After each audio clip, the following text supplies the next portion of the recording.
and the lack of clean drinking water. And this will be the first video. We're going to have 4 videos, and so I'm just going to start off kind of explaining um, the problem that is in Kenya. And so in our group is Sarah Kinnison, Shelby Despain, Nicole Gregg, and Lindsay Slavin.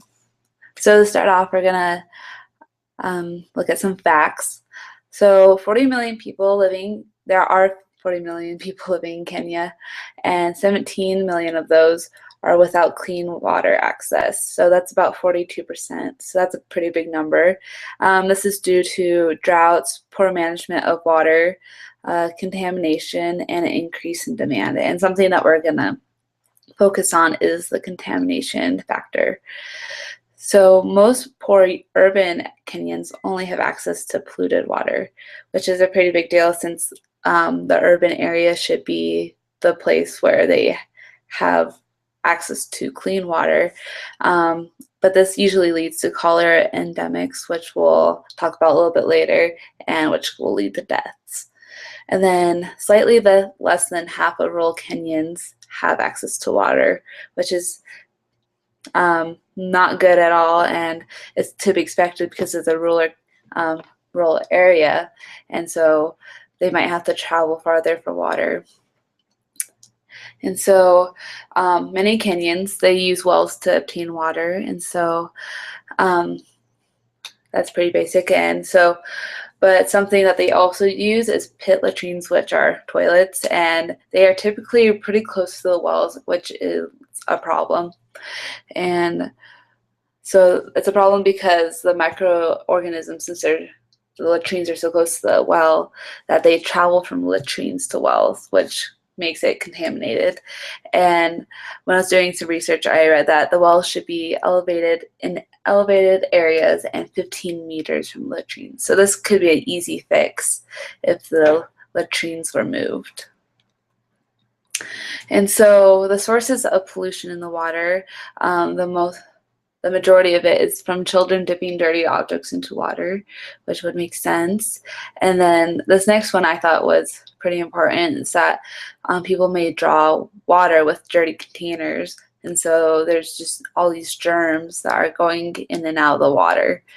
And then a pretty serious one as well is domestic animals excreting around water sources. So those excretions are getting into the water, which leads to so many diseases, and it makes the water very contaminated.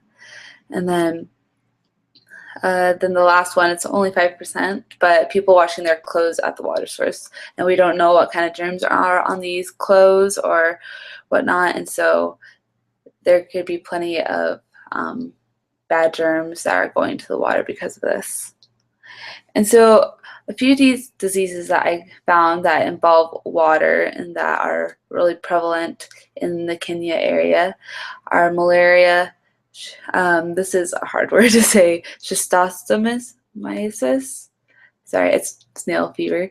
And then the other one will be cholera. But to start off with malaria, this is a really big number. 26,000 children under the age of 5 die each year because of malaria. And the malaria is caused by mosquitoes that live near water, commonly in the highlands of Kenya. And some symptoms include chills, high fever, sweating as the body temperature falls, and then a headache, vomiting, and diarrhea. And with all these diseases, you're going to find a common theme of vomiting and diarrhea, which is not good because then these people are not receiving water into their body, which is because they're losing it, and so which causes more problems of dehydration. So the next one, so snail fever, it's caused by 2 parasitic snails/worms called Ballonius, which is most common in wells, and both of these are in fresh water, and then the other one is Bifidobacterium. And it most commonly affects children from the age 10 to 20. And some symptoms are abdominal pain, bloody urine and diarrhea, flu symptoms, and the enlargement of the spleen and liver, which will cause a lot of problems. And probably the most important one to focus on is cholera, because there's that's the disease that's most linked to contaminated water in wells. And so it's some symptoms that come from that are diarrhea, which will typically look pale and milky, vomiting, dehydration, sunken eyes, and low blood pressure. And something that's really important to look at this is that because of the diarrhea and vomiting, the people that are affected by cholera, they lose the minerals that are really important for their body.